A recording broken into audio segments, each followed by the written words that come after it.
আসসালামু আলাইকুম, সকলকে আমন্ত্রণ জানাচ্ছি খাদ্য অধিদপ্তর তথা D food sub inspector of food তথা উপখাদ্য পরিদর্শক পরীক্ষার রেজাল্ট কিভাবে দেখবেন সেই সংক্রান্ত ভিডিওতে। এই ভিডিওতে আমি আপনাকে তিনটি উপায়ে একটি পদ্ধতি প্রদর্শন করব, যেভাবে আপনি আপনার রেজাল্ট সহজেই দেখতে পারবেন। তো আপনারা যারা আমাদের চ্যানেলটিতে নতুন, তারা অবশ্যই আমাদের চ্যানেলটি সাবস্ক্রাইব করে বেল আইকনটি প্রেস করে রাখবেন। এতে করে আপনি উপখাদ্য পরিদর্শক পদের রেজাল্ট আপনার ফিডে নোটিফিকেশন সহকারে দেখতে পারবেন। এতে করে আপনার আলাদাভাবে খুঁজে বাইর করতে হবে না। এছাড়াও আপনার লিখিত পরীক্ষার তারিখ কবে দিবে, প্রস্তুতি কিভাবে নেবেন, সেই পরীক্ষার প্রশ্ন সমাধান, ফলাফল সহ বিস্তারিত তথ্য জানতে পারবেন। বাংলাদেশের অন্যান্য চাকুরি এবং শিক্ষামূলক সকল ভিডিও কিন্তু পাবেন ইনশাল্লাহ। তো চলুন ফিরে আসা যাক মূল ভিডিওতে। প্রথম স্টেপ, প্রথমে আপনি অফিসিয়াল ওয়েবসাইট dfood.gov.bd অথবা dfood.teletalk.pd-তে কিন্তু ভিজিট করবেন, ঠিক আছে। Second step, access the result section, তারপরে আপনি নোটিশ বোর্ডে রেজাল্ট সেকশনে যাবেন, ঠিক আছে।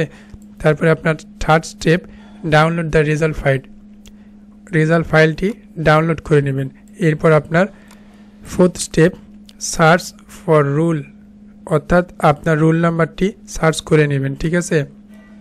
এবং আপনার 5 স্টেপে হচ্ছে আপনি আপনার পরবর্তী ইনস্ট্রাকশন কি সেটা কিন্তু দেখতে পারবেন। এই অংশে আপনাদের দেখানো হলো বাংলাতে কিভাবে আপনি আপনার রেজাল্টটি দেখবেন সেই পদ্ধতি। তো রেজাল্ট দেখার জন্য প্রথমে আপনাকে অফিসিয়াল ওয়েবসাইট ভিজিট করতে হবে। তারপরে আপনাকে এই ওয়েবসাইট অথবা এই ওয়েবসাইট ভিজিট করবেন, ঠিক আছে। তারপরে দ্বিতীয় ধাপে আপনি রেজাল্ট সেকশনে প্রবেশ করবেন।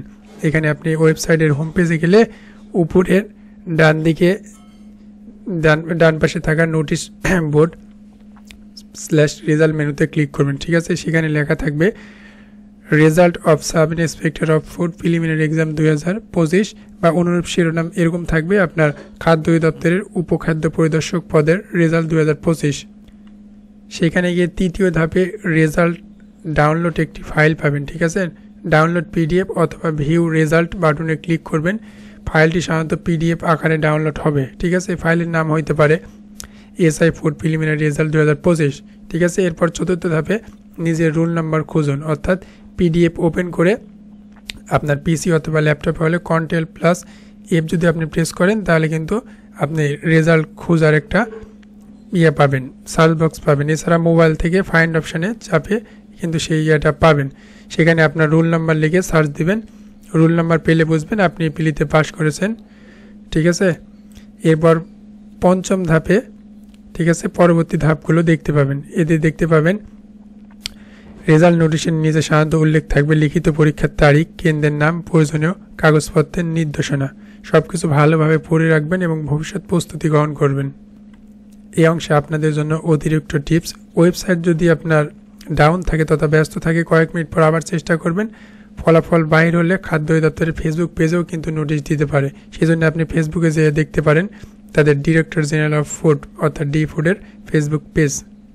আপনাদের জন্য এখন প্র্যাকটিক্যালি দেখানো হবে কিভাবে আপনি আপনার ওয়েব ব্রাউজার থেকে ডি ফুডের রেজাল্টটি দেখতে পারেন বা দেখবেন, ঠিক আছে।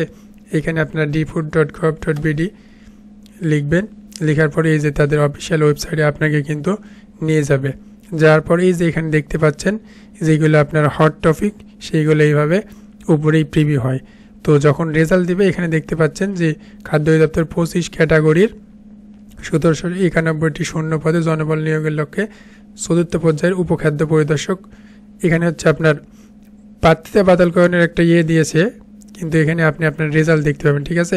এছাড়াও কিন্তু যে নোটিশ বোর্ড দেখতে পাচ্ছেন এইখানে যে সকলে ক্লিক করবেন, লোড হচ্ছে। ক্লিক করার পরে কিন্তু আপনি যে ক্রমিক নম্বর, শিরোনাম, প্রকাশের তারিখ, ডাউনলোড এইখানে কিন্তু প্রথমেই দেখতে পাবেন, এইভাবে দেখতে পাবেন। এই যে দেখতে পাচ্ছেন খাদ্য অধিদপ্তরের 25 ক্যাটাগরির 1791টি পদে শূন্য পদে জনবল নিয়োগের লক্ষ্যে চতুর্থ পর্যায়ে উপখাদ্য গ্রেড 13 পদের নিয়োগ বাছাই MCQ পরীক্ষার রেজাল্ট। এখানে রেজাল্ট লেখা থাকবে। যখন রেজাল্ট দেবে তখন পিডিএফ ফাইলটি এভাবে ওপেন করবেন, করে আপনি আপনার রেজাল্টটি খুঁজে নিতে পারবেন। একই সাথে এটা কিন্তু এভাবে ক্লিক করে ডাউনলোডও করতে পারবেন। তো এই ছিল আজকের ভিডিও। আশা করি আপনাদের ভালো লেগেছে। অবশ্যই একটি লাইক, কমেন্ট, শেয়ার করবেন। একই সাথে সাবস্ক্রাইব করে রাখবেন। আপনাদের সকলের ভালো ফলাফলের প্রত্যাশায় আজ এখানে শেষ করছি। সকলকে ধন্যবাদ। আসসালামু আলাইকুম।